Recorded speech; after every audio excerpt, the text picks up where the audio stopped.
Hey my beautiful people, and welcome back to my channel. I hope you're well. I hope you're doing good. I hope you're succeeding out there in life. If you're new to my channel, welcome. My name is Yemisi, and this video is going to be about a quick life update. And why didn't y'all tell me wedding planning was like this? I wish somebody would have told me. We're gonna dive right into the video, but before that, please give this video a thumbs up. Please subscribe. You guys are watching but not subscribing. I don't know what's going on, but please hit that notification bell. Please hit that like button, and please subscribe. It's free to subscribe. I'm not even asking you for money. I'm not even on Patreon yet. I'll subscribe, hit that notification button, and hit that thumbs up, okay? And share to everyone you know. But let's get straight into the video. Quick life update. I just got married. It's been over 2 months, July, August, September, October. So it's been a little over 2 months married now. This year has been a lot. And like I said, why didn't y'all tell me about wedding planning? I'm gonna be leaving some tips and lessons that I've learned through this whole wedding planning process. This year was definitely a lot. This year was one of my most stressful years. Oh my goodness, to the point where I think I developed mini anxiety. That's how stressful it was. Hopefully you guys have a good support system. Hopefully you have family who are supportive, because I know not every family is like that. Good support system, good family to help you, and of course, good friends. And when I mean good friends, I mean good close friends, because this year has opened my eyes. This year has taught me. This year has beaten me. Not everybody is happy for you. I'm not saying that was the case with me. I'm joking. As soon as you get engaged, it's gonna be, when are you gonna get married? Did you go dress shopping yet? When should we start planning? Blah, blah, blah. When's the wedding date? Blah, blah. I beg, calm down, slow down. As soon as I got engaged, it was all those questions. And I'm just like, hey, can I breathe? Can I breathe? And it was mainly from my family, really. I mean, of course, other people, maybe church folks, friends or whatever, but man, can I breathe? And when you're actually planning a wedding, let me just say, everything has increased. Especially when you say wedding. Cake has now went from, let's say you order a birthday cake for let's say less than $100 or a little over $100. Because you say wedding. Because they ask you how many tiers, might even be 3, 4, maybe 5 tiers. Because you added wedding, they will now say, it is 20 something hundred. It is 1500. For what? It's the same cake. It's the same cake. Is the cake I don't even know. It's the same cake. Because you said wedding, everything must increase. Dress, hair. Is the same hairstyle that you got for your birthday how many years ago? 2 years ago, your friend got for your birthday. But because you said wedding, all of a sudden the hair is 2K, 3K. I'm just like, for what? It's the same wedding, it's the same hairstyle. Because I said wedding, now everything has increased. Every little thing adds up. Even the things you don't think that would add up adds up very fast. It's not just your dress, your hair, the venue, the decor. It's every single little thing, especially if you were getting married in a church. You have to buy the unity candles. You have to bring the Bible. You have to, I'm just saying little stuff like that. Little stuff like that on its own is not expensive, but it's a lot of little stuff that adds up that makes it, really expensive. The reality is the wedding industry is mad expensive, and everybody just brings the market price up. They're overpricing to me. Even with makeup, they're overpricing. I think the most expensive thing as a woman you're gonna pay for your wedding, besides the decor, I'm just talking about what you're gonna wear, your ensemble, would be your hair. Oh my goodness, the hair is the second most expensive thing after your dress, followed by your makeup. It's just ridiculous. Tip number 1, compromise. I have learned to definitely compromise, bring up my budget. Before, man, I don't know, I was delulu thinking the most I'm gonna spend on my wedding dress is I'm not gonna say the price, but I don't know, guys. I was totally delulu until the time came for me to actually, make inquiries about my dress and go shopping. I'm just like, is this much? And I'm looking at my accounts. I'm like, let me be wise with how I spend my money so I can get the most for my buck. Got my clothes made in Nigeria. So that one is even a different story. So have money aside for those unexpected expenses. Have money set aside for that, because they're going to hit you at the end. You're going to be like, wait, I didn't plan for this, or something is going to go wrong. I didn't plan for this. For example, if you're getting your dress made in Nigeria and they didn't ship your dress on time, or they did ship your dress on time, but the time that they ship it is very, very close to your wedding date and you have to get it altered because something is not fitting. Yeah, that happened to me with all my dresses. Yeah, that definitely happened to me. So unexpected expenses, plan to save for that one. I would say save an extra, how would I guess it depends on what the extra expensive is. So it's up to you. Use your discretion. This was one of the hardest lessons that I had to learn this year and had to accept. Have I accepted it? I've accepted it, man, 90%. That doesn't mean it doesn't pain. That doesn't mean it doesn't hurt. Your eyes will definitely open to who is really there for you, to who is really supportive of you.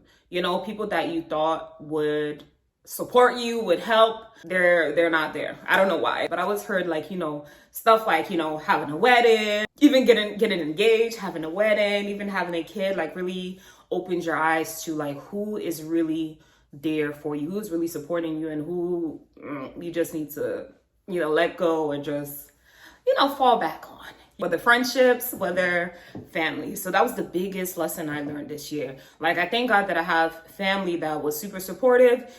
And being African, man, family can stress you the heck out. African parents, they want to invite this person. They want this, they want that. And you're trying to say, oh, do I even know the person? But it doesn't matter because they know the person. And I would say for my ladies out there, pick your bridesmaids very, very carefully. I had a conversation with a few of my close friends, and I'm just like, man, if I knew all this would happen, I would definitely go back in time and change some things. You know, I would definitely change some things. But honestly, it's not about quantity, it's about the quality of friends. And forget the, oh, I've known this person for how many years? How has this person been showing up for you recently? And not just recently, how have they been showing up for you at an important time like this? As a bride getting married, you're gonna be very, very, very sensitive. Be very picky. Don't be petty, be very picky. I guess with me, I just wanted to be accommodating and making sure nobody was left out, because I hate the feeling of being left out or somebody not including me on anything. I had friends, of course, that helped me out a lot. Family definitely helped me out a lot, even though they give me wahala. Shout out to my in-laws. They definitely helped a lot too. You guys know who you are. Love you. Get your dress made in Nigeria. It's so much cheaper, even though they be upcharging. They be upcharging like crazy. They're trying to compete with the American prices or the UK prices or the Canada prices, whatever. They're upcharging like crazy, especially if they know that you live abroad, whether you live in the UK, whether you live in America, whether you live in Canada. They will upcharge the heck out of you. Something that's supposed to be, let's say, 100K and less, they will charge you 6 times the price, 600K, 500K. Like, why? Just find a way to, you know, not spend so much on your outfits. Definitely negotiate the price. Let me tell you one thing about Nigerian seamstress / tailors, whatever. They will talk sweetly to you at first. Oh my goodness, they'll be the nicest person you have ever met. They'll be respectful. They will be courteous. They will be polite. They will use soft, sweet voice, and they're using it to finish your money. But you gotta stay strong, you gotta stay firm and tell them, no, this is my budget. Some of them know they agree, they will not, They will not accept it. You can try to negotiate the price, but in my experience, my seamstresses were not budging.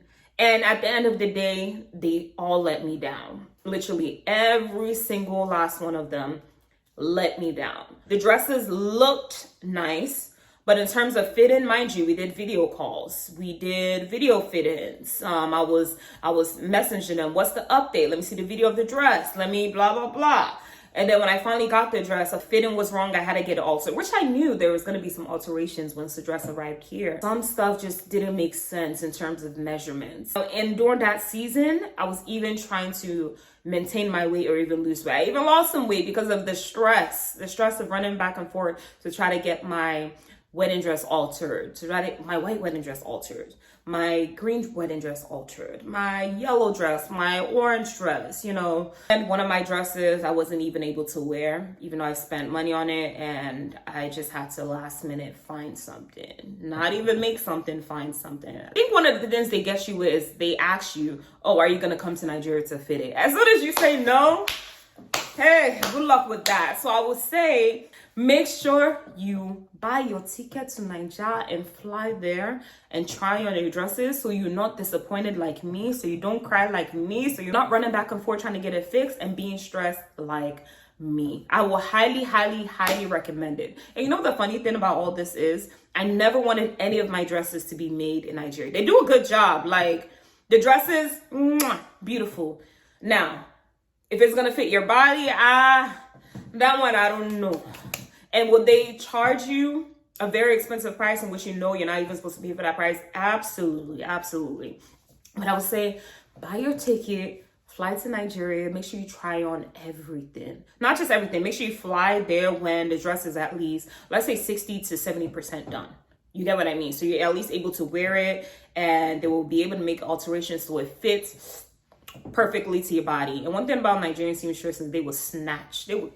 They will suck you in. They will snatch you in, but you have to make sure your dress fit. I had to lower my expectations. It got to a point where I was just like, real or fake? Well, fake. All the way, fake flowers. That's what I was going to go with originally. Real flowers are in hundreds to thousands, which is, to me, is ridiculous. The flowers that are only going to die after a couple days. And I'm spending how much money? No, bro.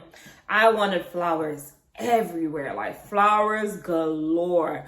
I wanted the decor to be immaculate, but when the bills start coming and you're talking to all these vendors and you're inquiring about the price and they're bringing you the price, they're bringing you the bills, they're bringing you the estimates, you're just like, okay, let's take that one out, let's take this one out, and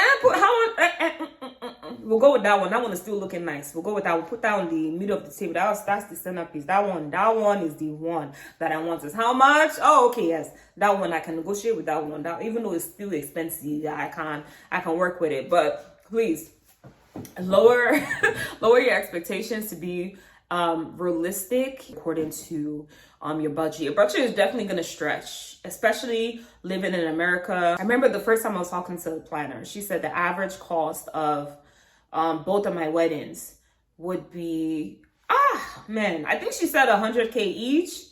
I was like, 100 what? Who's spending 100K on a wedding, let alone two weddings? I mean, granted, if you got it like that, you just got it like that. That was ridiculous. I ain't paying that price for nothing. He hired an event coordinator, which she did a phenomenal job, at the end. Like, I didn't even know coordinators did that much. I was like, whoa, maybe this is the business I need to be into. Day of coordinators, coordinate on your wedding day. Me and my husband were definitely the planners. And my husband was definitely very, very involved in the wedding planning process, which I appreciate. But of course, it got to the point where it was just like, yes, that one. That one. How much? No, we're taking this one. But man, wedding planning is a lot. Know what works best on your body, like what would look best on your body. Like, I knew I look good in fitted dresses.